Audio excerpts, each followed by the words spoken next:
Hello again, everyone, and welcome to the Black Book today. Sam McKee and Bob Hollywood Hayden with you as we get ready for the second session here at Harrisburg. And after day one, I guess you can say the Western Hanover influence was certainly felt. Marquee attraction, Western Hanover's last crop. 67 yearlings will go under the block, but 31 of them went Monday, including 20 of his 36 colts and 11 of his 31 fillies. And speaking of on the block, how about the new kids on the block, the first crop stallions? We kind of knew the new kids on the block would be well received, and they were. Glide Master, Chocolatier, and American Ideal. And it's World Series week. How about the heart of the batting order? That's right, the meat of the lineup. You expect them to produce, and they did. Muscles Yankee, Rock and Roll Hanover, Windsong's Legacy, and Andover Hall. The heavy hitters came through. And the international influence was certainly felt on opening day at Harrisburg as well. A Rock and Roll Hanover half-sister to Well Said sold to New South Wales for $300,000. The word is that John Stark Jr. will train the filly here in the United States. So thanks for watching the Black Book today. Plenty more to come. Stick with us. We talked on the open about dreaming big here at Harrisburg at the yearling sale, and a guy whose dreams were fulfilled is joining us now. That's trainer Greg Peck of Muscle Hill fame. And Greg, you must have to pinch yourself sometimes. Can you believe what has happened with this horse and the career he's had? You know, Sam, it is a dream come true, as well as what's hard to believe. I said this the other day, when I thought about it, there wasn't really a bump in the road. There wasn't a day when I said, oh gee, he's not good today, he's not sound, he's sick, he's whatever, we're in trouble. I never had a day like that. And if you had asked me here at this sale this time last year, you know, is he going to have a year next year where he just coasts through 12 races, wins them all, uneventfully, no problem, I would have said no. So I guess, as you said, Operation Hambletonian complete. It's Operation Trotting Colt, maybe best ever complete.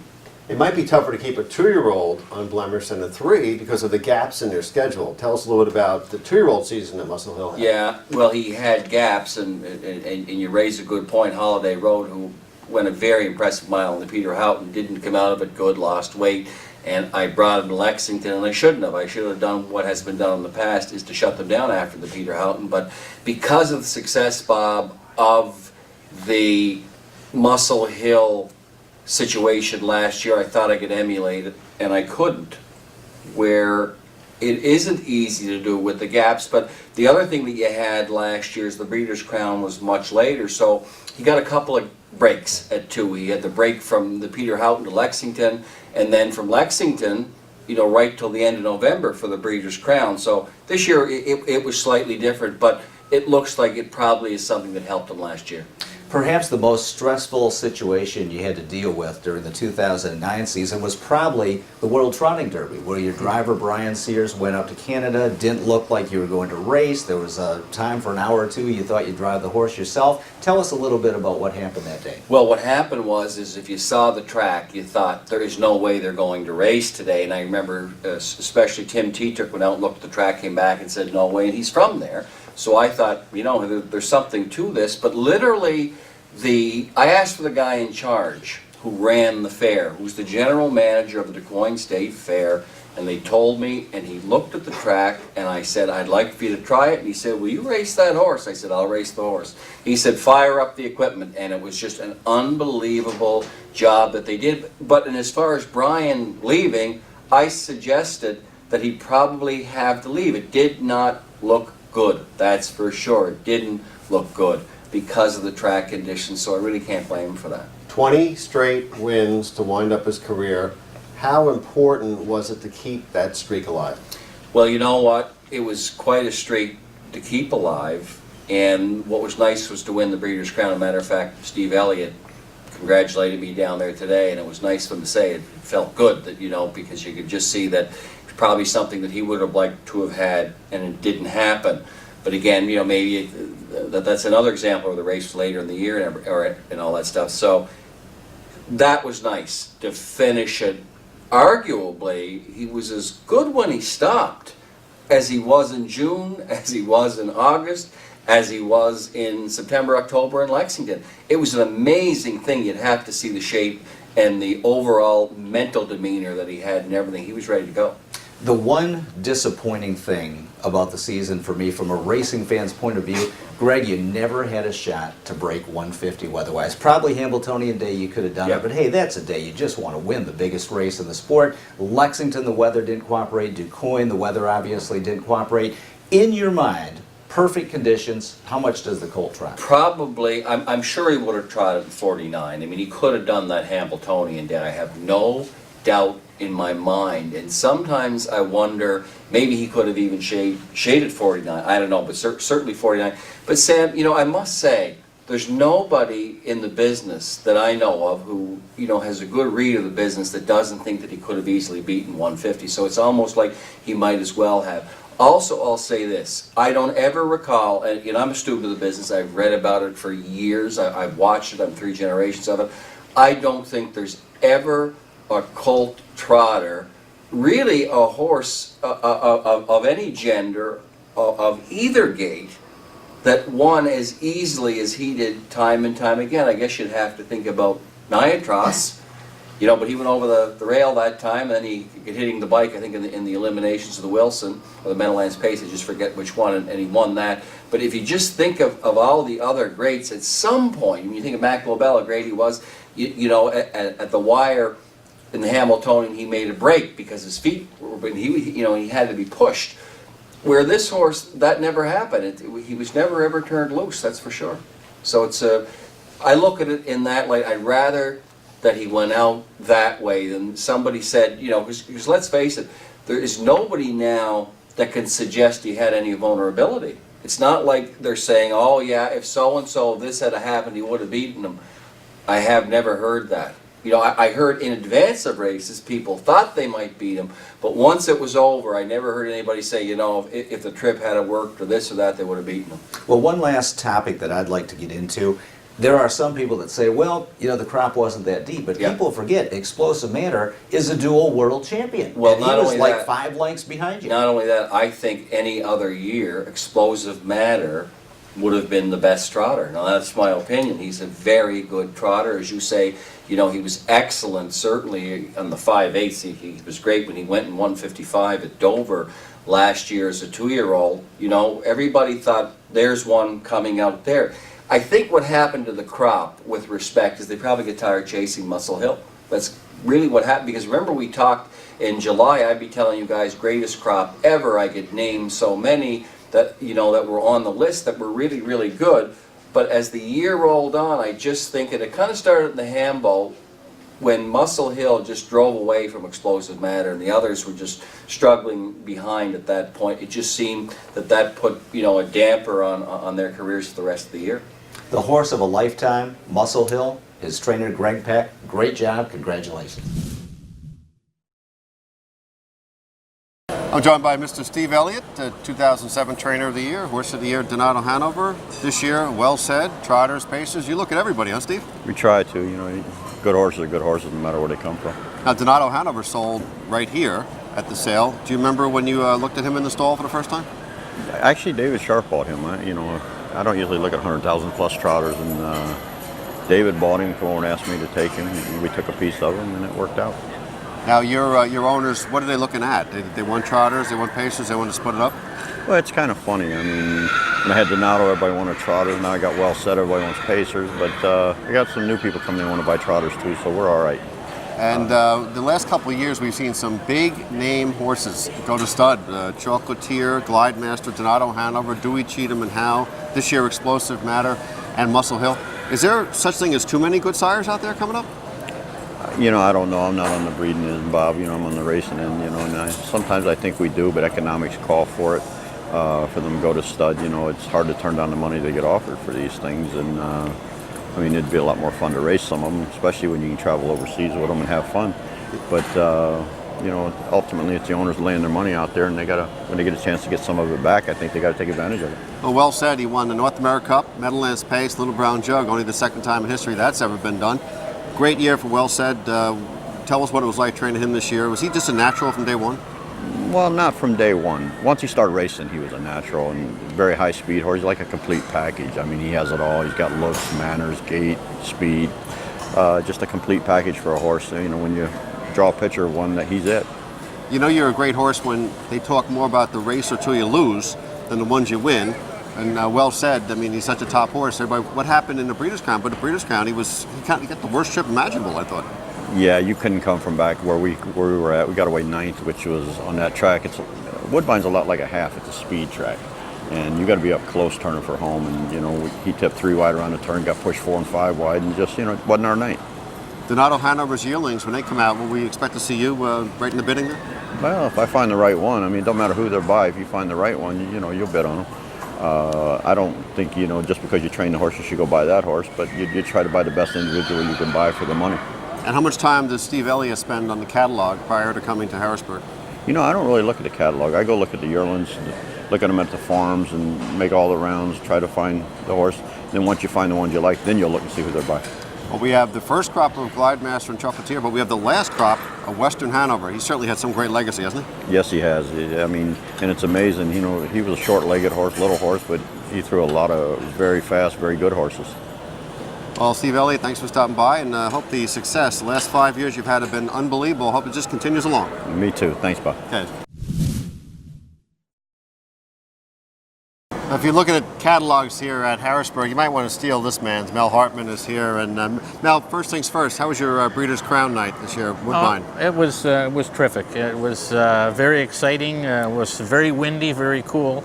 But Poof raced very, very well. Very proud of her. Poof, she's gone, but Il Villaggio wasn't there. That was a little bit of a disappointment. It was in the elimination. I was watching it at home, and I kind of just screamed, and my wife didn't know what was wrong, but I was very shocked that he made a break, because it's very uncharacteristic of him. And we sent him down to Kentucky to have him checked from top to bottom. We found a few little things that would give reason for him to maybe go off stride. So we just want to get him better for next year, and have a lot of faith in him, and hopefully he'll be my ticket to the Hambletonian. I remember another 2-year-old colt who made a break in his elimination back in '97, named Muscles Yankee, and came back in '98 to rule the world, and now he's ruling the siring world. So you never know, right? Well, let me tell you, from your mouth to God's ears would be a pleasure. What about your catalog there? What's you got mostly trotters or patience? I'm basically down here concentrating on trotting fillies, and I've seen a few that I like very much, and I still have a lot of homework to do. Yeah, and I'm looking at, I just mentioned before, Costa Rica's got over 800,000. She's not going to win her division because you are. With Poof, she's gone. But there's a lot of money out there for the 2-year-old trotting fillies. There's a tremendous amount of money, and you can do all the homework you want in the black book and check them from top to bottom, but you know what? You have to be lucky, and that's the key. And we've had a good year this year, and the challenge for me now is to find another Poof, so we're working on it. And the mid-level guys got a shot last couple of years. Last year, Sports Rider from Arch Place's last crop went for 50. Year before, Muscle Hill went for 50. So it puts a lot of people in play. Absolutely. You got to do your homework, and you got to. Listen, I've been here since 8:30 this morning because it's not too busy, and that's why I like Sunday, and that's why I drive down on Saturday, and you get a chance to look and probably see a little bit more than you can when it gets busier on a Monday, Tuesday. You got to be patient as an owner. You got to be patient here at Harrisburg too, I would think. Well, there's a couple of things that as an owner that you really need. Patience is definitely one of them, and the other one's money. That's right. The business today is very, very expensive, so you have to make some very hard decisions sometimes, but you got to use your business head. That's it. You got to keep to it. How are we going to separate all these top trotters going to stand stud? We have the first crop now, Glidemaster and Chocolatier. Donato Hanover was in 2007. Right. Dewey, Cheatham, and Howe. This year, Explosive Matter and Muscle Hill. There's going to be a whole bunch of top trotters. Well, that's why I concentrate mainly on trotting fillies, because these top trotters need good trotting fillies to breed to. And, to me, it's like investing in real estate, especially with a blue blood trotting filly. There's residual value. You protect your downside. You keep them insured when they're young. And it's an investment. But like any other investment, you have to be lucky. Like George Siegel had the right idea years ago. He wasn't thinking about today and tomorrow. He was thinking down the road with the broodmare band. Well, maybe that's why I've stolen some of George's ideas and apply it to myself. Yeah. How about the 4 days of the yearling sale? Is the yearling sale now a place to get yourself a racehorse down the line? Is it easier to do it that way? Because it seems like it's tough to buy yourself a good racehorse. It's very, very tough for the type of dollars that you're racing for now, and you look at all the different states. I understand Kentucky's on the verge of approving slots also. It's those mixed sales. If you have a decent horse in the mixed sale, you're going to get paid royally for it, and you should. because they can make it back within a few months, with the type of stakes we have. But again, to end up at that level, you have to have mares that get in foal, that throw yearlings. The yearlings have to be developed into racehorses. So I'm at the beginning stage, and that's what I concentrate on.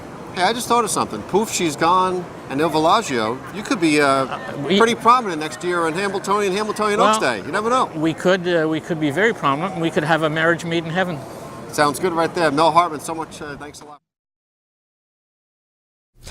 One great thing about Harrisburg every year is the international flavor to the yearling sale. And we have a special guest joining us today all the way from Australia, Chris Lang. And Chris, first of all, welcome to Harrisburg. And second of all, you're not the typical Australian standardbred horseman. You concentrate on trotters.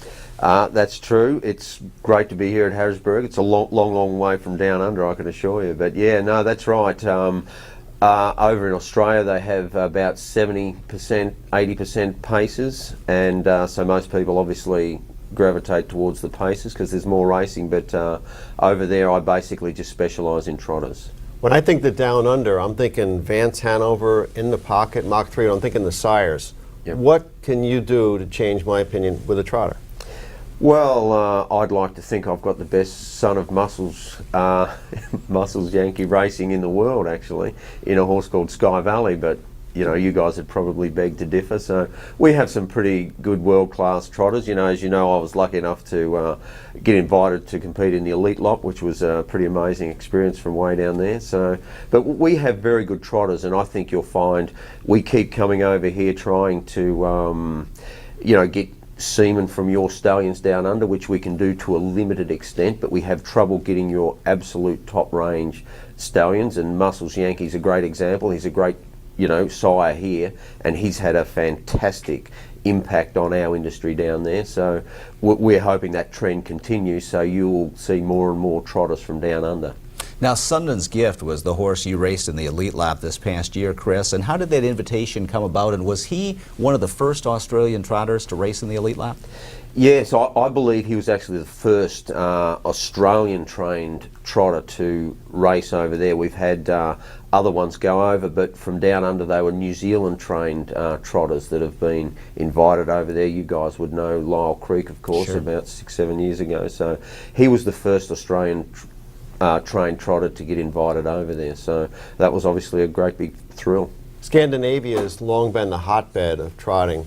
What can you do? Will it possibly happen where New Zealand and Australia bring up more trotting races? I think it's 20-25% right now, right? That's right. 15, 20 years ago, there would have only been 10% trotting races as compared to pacing races in Australia, and the trotters are now the growth area within the industry in Australia, and they now have about 20% market share, but it's growing all the time. So a lot of people love their trotters, and like I tell all the guys back home that think I'm crazy for training so many trotters, I said, well, try and get your pacer invited to Europe. See how far you go. And obviously you plan on training some more North American trotters because you're here at Harrisburg this week. What are you in the market for? How many are you looking to buy? And will they be eligible to your stakes races down under? No, they won't be eligible. I'm obviously here just looking purely at trotters, obviously. So, I mean, I don't know how many we can afford over here. This is my first time to the States, so I don't know how much they're really going to go for. It's going to be a big learning curve for us here, but I would hope that I'm going to take home somewhere between 2 and 4 horses, perhaps. I have orders for up to 4 or 5 horses, so, but, we will be dependent a little bit on how much they go for. So I'll just be trying. I've got some, we run the stud down there, Aldebaran Park stud, so we're looking to buy a couple of fillies hopefully to further our breed down there. But I also want to buy a lovely colt, so I don't know what's going to happen. Two of the best down under trainers, Ross Krogan, Corleone Cosmos, and Brett Pelling, Like a Prayer, great trotters for both. And yourself, just trotters. You think that might influence some more guys to train only trotters? I think so.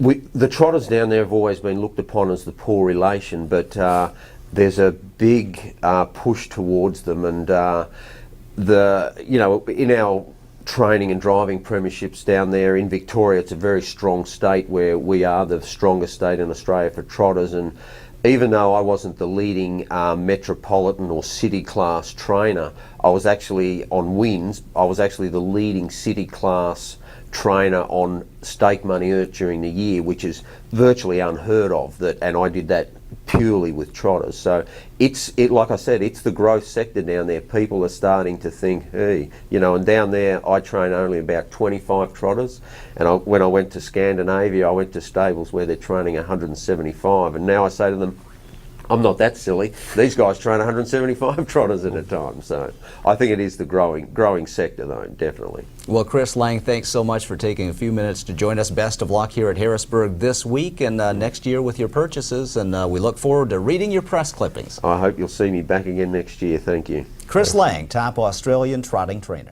Here at Harrisburg, there's some great food at all the consigners throughout the sales facility. There's always great coffee, great cappuccino, great espresso, and a guy who will be hitting the espresso pretty hard is joining us now. That's Adam Victor Jr., who just returned from Italy with Explosive Matter racing in the Orsi Mangelli over there, and I guess it went pretty good in the elimination, but not so good in the final? Yeah, he was, his typical self, vicious in the first heat, was out the whole way. Cleared past the half and drew off and 55 in a piece there. The next elimination went 58 in a piece, and they were on their hands and knees. But just some issues there with the track. We went out the first time, and it was very, very loose track there, and he got all skittish behind and started throwing his head and started flipping his pallet, which he hasn't really done before. So he changed his shoes. We're pretty worried. Had to go out a couple times to make sure he was rigged up properly. Race giant, but was just roaring on the way back, and then they made us wait 3 hours until the final, which isn't what you want to do, or something we're not used to, and something the horse could take himself, but his throat just wasn't up for it, and he just couldn't breathe in the final. Adam, every now and then, two great trotters come along in the same year. Muscle Hill and Explosive Matter is a good example of that. Was there a chance you might wanted to race him at 4 because of the dominance of Muscle Hill? Yeah, no, that was definitely something that we realized we may need to do all year. We always thought we were in the league of Muscle Hill, but pretty much early on we knew we were wrong. I mean, this is a hard luck horse too. He was in a trailer for an hour and a half the day before the Hamble Limb.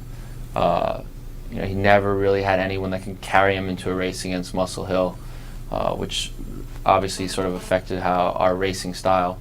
But Muscle Hill is a great horse, and we had a couple chances at him. Ronnie seems to think the one time we had our best shot was when he made that step at the Meadowlands, and it was 3 wide and came roaring at the end. So, the stars just didn't line up against that horse this year, but I think everyone that knows racing knows how good our colt was. Well, his little brother looked pretty good at Lexington, winning Fireworks, and you must have some high hopes for him next year. And did you intentionally just race him a couple of starts just for experience this season? Yeah, it's the typical Noel Daly start in Lexington, 3 to 6 starts, 3 to 7 starts. We care about 3-year-old horses and older, and we don't want to push him at 2. This was a colt that was very, very gangly early on. We actually didn't have that high hopes on him. And he just got better and better and better. If he was in the Crown, we would have went. He is a 2-year-old trotting colt that wears aluminums up front. Wow! And if you see how he goes, it's scary how good he goes. And him and Explosive Matter together are 2 of the best gaited trotters you will ever see. There was another horse who wasn't so well thought of early, but you got him and developed into one of the great horses of all time, Mr. Muscleman. And I understand recently he headed to Kentucky Horse Park. And that was one of the proudest moments and probably one of the best moments we've ever had in the business when we found out he was there. We owe a lot of thanks to Alan Levitt and our different friends in the business, Myron Bell. They all put together and batted for us. And Mr. Nicholson at the horse park was fortunate, or not fortunate enough. I was fortunate enough to receive a call from him, and we were very happy, and we plan on visiting him a lot down there. I did not realize just how popular Mr. Muscleman was with racing fans throughout North America. There were several different retirement ceremonies. We did one at the Meadowlands, a very nice one at the Red Mile. Up in Canada, they saluted you as well. And this horse had a strong following. Yeah, no, and it's all his personality. He's a very personable horse, and I just, almost shed a tear in Kentucky when he was going back and forth, and he was almost like bowing, like he knew what was happening. And at the Meadowlands, when he went out on the racetrack and horses started going up from behind him, Ronnie said he couldn't hold them. He thought it was go time. So he's just, we've been very fortunate in our short careers in the business to have some good horses, but his personality is what just separates him from from all of them. He's just a class act and a true champion. Adam, we have 4 days of the yearling sale. Is the yearling today the best way to get yourself a good racehorse, not just a potential stakes horse? I think the programs in Pennsylvania and New York are changing a lot of that. I've talked to a bunch of the guys that run farms here, and they're seeing a different type of traffic this year than they have in the past, which I think is great for the business. We really are a top-down business. We need people buying yearlings, supporting the farm, supporting the people that raise horses. It's great to race 10 and 20 claimers, but you're not going to have a sustainable model when people aren't buying yearlings. So I think it's good to see a lot of the racehorse guys looking at especially the good sire stake programs, putting in bids there, because the racehorse market is drying up. It's tough. When we first entered the business, there was always 20 or 30 good horses for sale at fair prices, but the economics nowadays make it very difficult to buy those horses. So, hopefully we get a 3 or 4 every year of those guys making good money, racing their horses 30, 40 times a year in these sire stake programs to buy 3 or 4 yearlings a year, because that's how the business will sustain. Junior, we can't let you go without talking about the Breeders' Crown for 2-year-old pacing colts this year. All Speed Hanover and Sports Writer in a great stretch slugfest, one of the best stretch duels that I've seen in a long time. Yeah, no, that was exciting. That was definitely, I think I jumped up and down maybe 30 times in that stretch. I haven't been that excited in a long time. I think those are 2 very, very good horses, and the mile that All Speed went that day was just scary. And we're so excited to have that pacing. Bob always makes fun of us for always being a little slack on the 3-year-old pacing colt. So maybe we have one next year around, because he is the 3 miles he put in a row, Kentucky, and then Canada, were just scary. Well, you beat 2 world champions, one more laugh in Sports Writer, and back-to-back starts. Yep, first up or 3 wide on the Woodbine turn in the Breeders' Crown example, which is one of the tougher turns in the business if you talk to people. So he paces turns like few horses I've seen. I sort of caught the tail end of Riyadh's career, and he would just duck his head and zoop around turns. And our colt's a little bigger and a little stockier than him, but he has a way of getting around turns that is pretty exciting. Adam Victor Jr., drink some coffee, get some rest. Good luck at the sales this week and next year with your top colts. Thanks, guys. Appreciate it. There's a name you're going to be hearing a lot of this week, Blue Chip Farms. Mike Kimmelman from Blue Chip right here. What kind of week are we looking at here, Mike? Well, hopefully we're looking at a good week. We spend 3 years getting these things to the harvest, so we come down here, we hope they're well received, and I think the climate's a little better than it was last year here. People certainly have gotten comfortable with the fact there's a lot of money to race for, and that these horses will be eligible for as much money as there's ever been to race for next year. A lot of farms, they race for that in-state money, but Blue Chip Farms in New York, you're racing for money all over. Yeah, wherever you can find it. You turn over a rock, you're hoping that you're raising horses that can go get the money that pops up, and our stallions have been very competitive, certainly in New York and outside on the Grand Circuit, and even Europe as well. Yeah, Credit Winners had a pretty big run last 4 or 5 years, hasn't he? He's done real well, and we've been real pleased with him again this year. And they stick around. You're starting to see some of them racing, even some in the overnight ranks. It's nice to see a horse that has good young horses and horses with some longevity as well. I see number 2 in the North American standings, a horse called Bettor's Delight in earnings. Every year he seems to pile on a little more. Yeah, and the book of mares that he got that'll sell this year is by far the best book of mares he's had since his first crop. So we expect big things from him again. For those people who don't mind looking a little bit ahead, Shadow Play and Craze, a couple of stallions to look forward to. For sure. Craze had a great first year at stud. His in-foal rate was a ridiculous tick over 90%, which we've never had before in a freshman stallion. And Shadow Play is getting settled in at the farm now, and we'll have the information on his syndication coming out probably in the next couple days. When I'm thinking Blue Chip Farms, I can't help but think, well, Most Happy Fella, on the road again, and you even raised Gallo Blue Chip, Horse of the Year in 2000. Yeah, no, Gallo's a awesome horse, and Mark still has him in his place. I'm sure he's hoping to get him into the horse park someday. And the stallions that we've had, we try to price them starting out. Much like Most Happy Fellow, we start him out at $3,500, It gives everybody a chance to be involved, both at the larger commercial breeders and even some of the smaller commercial breeders. And it's served us well in getting good partnerships on those horses and giving them a real chance to be successful. Does the 4 days of the yearling sale, is there anything you have to alter, anything different from the breeders, the consigners perspective? Well, there's always labor. That costs something, and they reconfigured the sale a little bit, so we're all here, till Saturday. But we'll bring down our Thursday horses. We won't bring in till Monday afternoon. Keeps us from having to bring in, an extra bunch of people to ship all the way from home, and we'll have a little bit of overlap that way. But other than that, if the sale's good, it's not that big a deal, and if the sale's off, it seems like it's a month. Someone to blame it on, yeah. How about good horses? The last 17 horses of the year by 17 different sires, seems like they can come from just about anywhere. We create, better and better horses every year, everybody. And, between the style of racing, yes, and the catch drivers and everything else, but, the overall records, they drop a little bit here or there, and some of them stick around for a while. The amount of horses that can approach those times seems to get more every year. And, I think that comes from what you're saying. We're breeding a lot of real nice horses. There's some really good programs. We like to think New York is still, at the top of that list. But people have a chance to make money in this business now, and we have to take advantage of that and promote it that way. And we hate to end on a sad note, but one of the great things about racing is some of the foundation mares. We just recently lost Treasure Blue Chip, 34 years old. What a good, solid, great story to read about there, isn't it? She was a great mare to have around. I have a picture of myself holding her when I'm 11 years old, and my brother standing next to me. He's 10, and my kids have helped take care of her the last couple years, and they're 13 years old. So she had to stick around a long time, for that to happen, and it was really, really fun to have her around, and I know the kids appreciated her too. Well, Mike Kimmelman, looking forward to a really good sale, and Blue Chip Farm is going to be a big part of that. Thank you very much.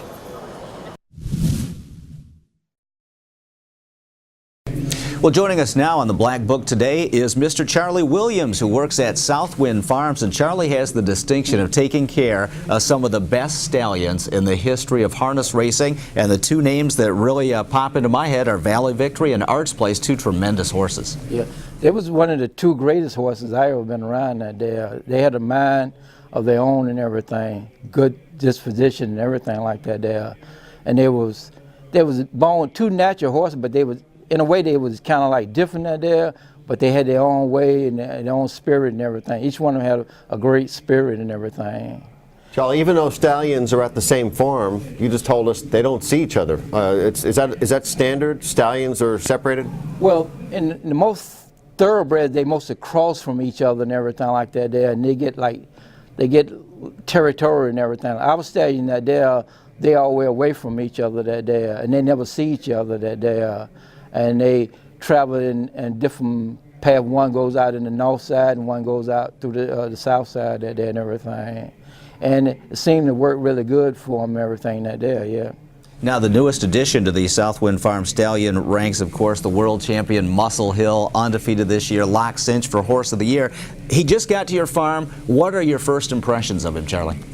It's amazing to have him back that day and everything, because I got a chance to see him as a 2-year-old that day, and he was very outstanding that day. Because the first time I turned him out in the paddock that day, he just trotted away and everything like that day. So wow, this horse here got a natural gait. And then you call him that day, he just trot to you. And it's very sudden to see a horse that trot all the time that day. They usually kind of break and everything like that day, especially when you're dealing with the yearlings, trying to get them video and everything. But this horse here had a natural born gait. It's almost like having kids, isn't it? I was going to say, with different personalities. You have Malabar Man, Tom Ridge, Chocolatier. Each one has got their own set Each personality. one had their own spot in their own stable spot there and everything. Each one was different that day, but they had class. The best class I ever seen that day. Now I took out some great ones. Each one had their own mind that day, but you just kind of had to work with them and be TLC with them. That's the main thing, being TLC that day. And and enjoy what you have and everything out there. And it was amazing that they're taking care of them horses and everything. Now, harness racing stole you from the thoroughbred industry. Didn't you want to be a jockey or an exercise rider at one point, and then we got you switched over to the pacers and trotters? I never wanted to be a jockey there because it was very tough when I came up and everything like that there. I always wanted to be a good exercise rider. And I used to sit on the rail at Gulfstream. Gulfstream have hedges that there, and every morning that Charlie, he's another African American that there, he used to exercise in that there. And it was amazing how Big Red traveled around the racetrack, the motion and everything.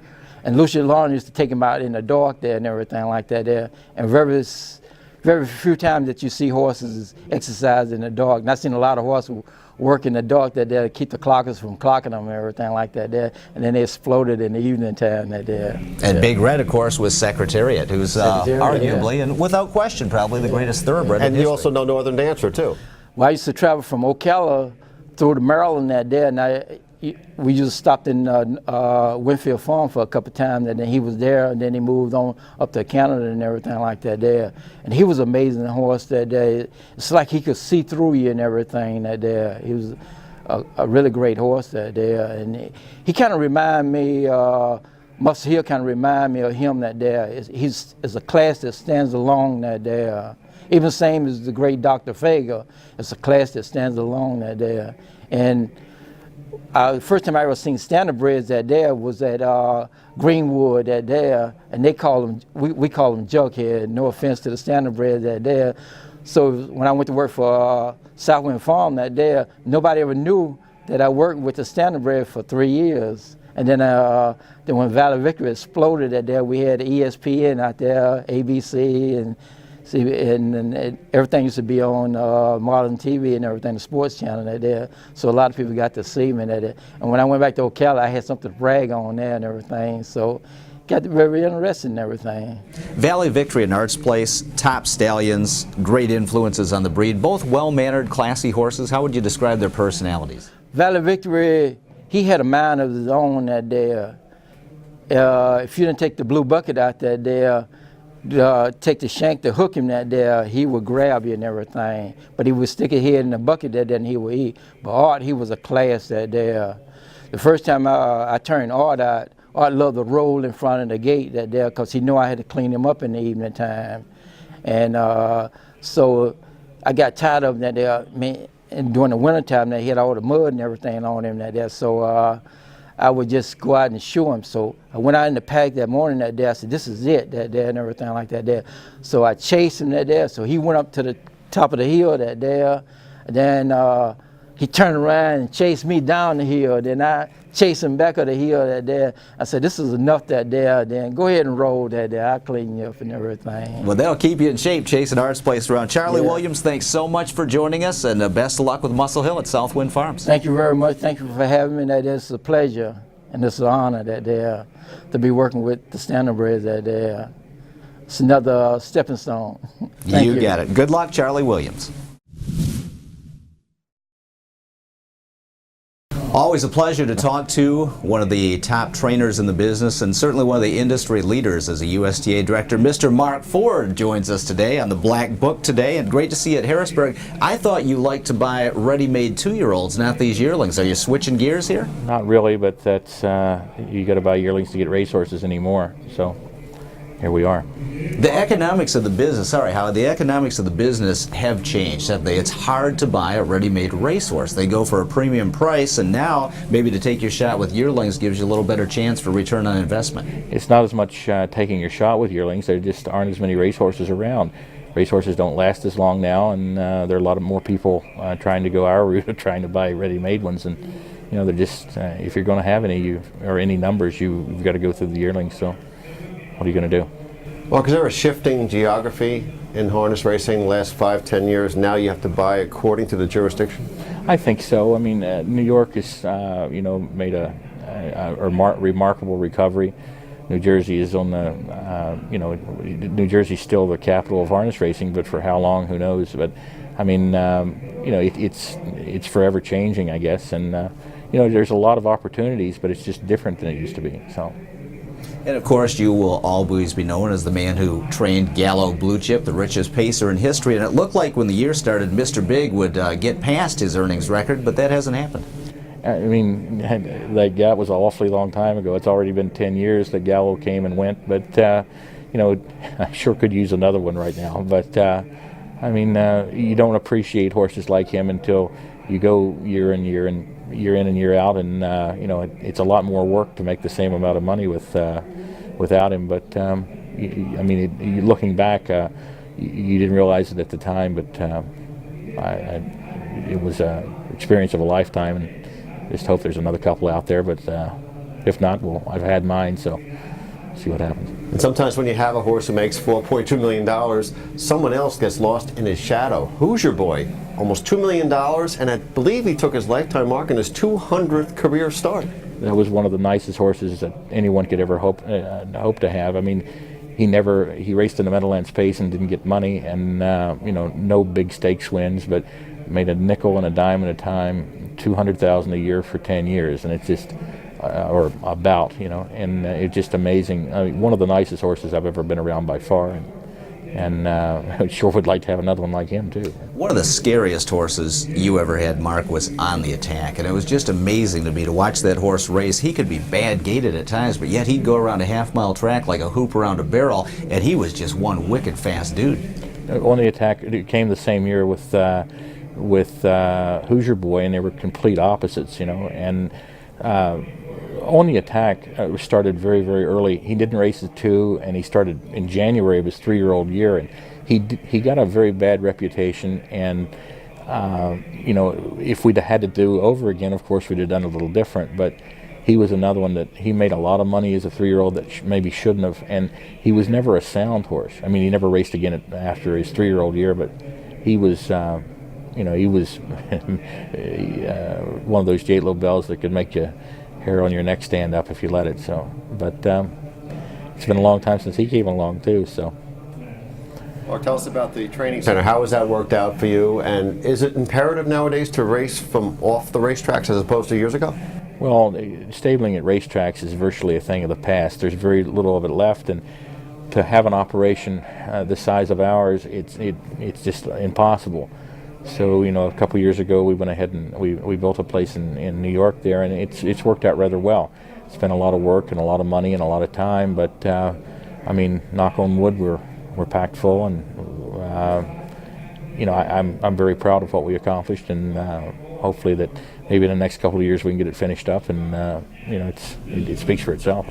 Well, Mark, in addition to training horses and operating your training center, you're heavily involved in the political aspects of the game. You're a United States Trotting Association director, very active in the New Jersey SBOA. It's no secret that we have some issues and we have some problems in this industry. Are you optimistic, pessimistic, middle of the road, or what direction do we need to get rolling in? Well, I'm not near as critical now as I was before, considering what the guys have to go through, and especially in New Jersey and the climate and I really take my hat off to Tommy Lucento and Leo McNamara and other guys in New Jersey to what a job they've done. I mean, it's a tremendous undertaking, and I'm just on the sidelines watching, but I really take my hat off to them. It's a lot more to it, and a lot more political stuff going on. You know, with the new governors coming in, with the problems, or not the problems, the change that is coming to the sports complex and with the Meadowlands. You know, so I mean, a lot of people like to cast stones, but until you really see what's going on, we'd better be thankful for what we've got. And you know, it's a lot of work and a lot of things upcoming too. This industry needs a healthy Meadowlands to survive, I believe. The Meadowlands is the one focus track that can really promote a big race, can really draw in a big crowd, and it has the only handle figures and handle pool sizes that the big bettors bet into for the most part. We need a healthy Meadowlands. Do you see slots coming, or a full-blown casino, or what are your thoughts? Well, that's the $64 question, you know. I mean, the Meadowlands is by far the most valuable and the most sought-after harness signal in the world, and it is, you know, it's shown that itself. It's basically the only major racetrack that has supported itself without slots. but I'm very cautiously optimistic on the in the future. But we've got a long road ahead of us, and we'd better hope that things go halfway right. So. Mark Ford, one of the industry leaders, one of the top trainers, and the man who will always be known for his success with the great Gallo Blue Chip. Thanks for joining us. Thank you, Don.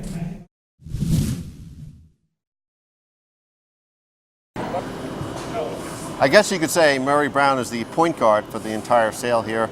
Murray, 4 days of yearlings instead of 3 this year. Tell us about that. Like it a whole lot better. People were just getting worn out with the long sessions Monday, Tuesday, and Wednesday, you know, not finishing till 8 o'clock, not getting a chance to relax, not being able to go to someplace nice for dinner and forget about the sale for the day. I think it's going to work out real well. Is getting a yearling also the way now to get yourself a good racehorse? The purses they go for, it seems like sometimes you have to be in from the ground floor to keep them. To some degree, it's the only way. You know, racehorses have so much opportunity now, unless you start from the ground up. If you want to buy a racehorse, you're going to have to pay dearly for it. Now, for the first time ever, harness racing and thoroughbred racing is going to have an undefeated horse in both. Rachel Alexandra Zenyatta, and here Muscle Hill. Isn't that why a lot of people come to a yearling sale and raise their hand? Sure, they're buying dreams. You know, until next June, they have no idea what they've got, and most people who buy horses, whether they be yearlings, racehorses, whatever, they're optimists, they're dreamers, and they're hoping that they get the next Muscle Hill or Donato Hanover or Dewey Cheatham and Howe. You know, Murray, about 30, 20, 25 years ago, we used to have Speedy Crown and Super Bowl for a long period of time dominate. Now, though, in the last 4 years, look what's happened in the trotting game. We had Chocolatier and Glidemaster come out the same year, Donato Hanover, Dewey Cheatham and Howe, Muscle Hill, and Explosive Matter. Major top trotters all coming out in a 4-year span. Yeah, it's great. It's just wonderful, and nature has a way of taking care of things. You know, you think you're kind of in a funk and you don't know where the road is going to lead, and all of a sudden you get a horse like Garland Lobel, for example, who revolutionizes the breed and gives real access to other bloodlines. At an advanced age, too. Yes, yes. Now, Western Hanover, his last crop sales here at Harrisburg. You've been with him every step of the day. What's it feel like for you to watch the last crop going to the gavel? Well, it's an end of an era, but you know, it's just carrying forward his sons, grandsons, great-grandsons. I think if we have harness racing 100 years from now, we'll still have the influence of Western Hanover. It's hard to win over $2.5 million on the track and be an overachiever at stud, but Western Hanover's done that. Very much so. Very much so. To be truthful with you, Holly, the expectations for him within the breeding industry, except for ourselves, George Siegel, and All-American Standardbreds, nobody would buy a share of the horse. He stood at a fee of $4,000 for the most part, with the exception of the 3 market breeders mentioned beforehand. He got pretty much mom and pop mares and overcame every challenge he ever faced. Now, the last 17 horses of the year by 17 different sires. Can a good horse emerge from anywhere? Absolutely. It's happened throughout history. So no one should be discouraged at any page in the catalog. You just never know. That's why you have the horses like the Sumac Lads of the world, the big towners of the world. Nobody thought these kind of horses could have a great influence, and they have. And Harrisburg's not a bad place to be if you're looking for horse of the year. Gallo Blue Chip sold here, then Bunny Lake, Rock and Roll Hanover, Donato Hanover, and Muscle Hill, the likely horse of the year also. I think 50,000 was a pretty nice tag. Yes. There are most definitely some great horses in this year's yearling catalog. The job is to find out which ones they are and to raise your hand at the right time. And there's plenty of money out there, especially for trotters. I mean, Costa Rica's got over 800,000 this year, and she's not going to win her division. That kind of tells you right there that you can make money right now. It's kind of amazing, yes. Murray Brown, the point guard for the entire sale. Thanks for stopping by. Thank you, Holly.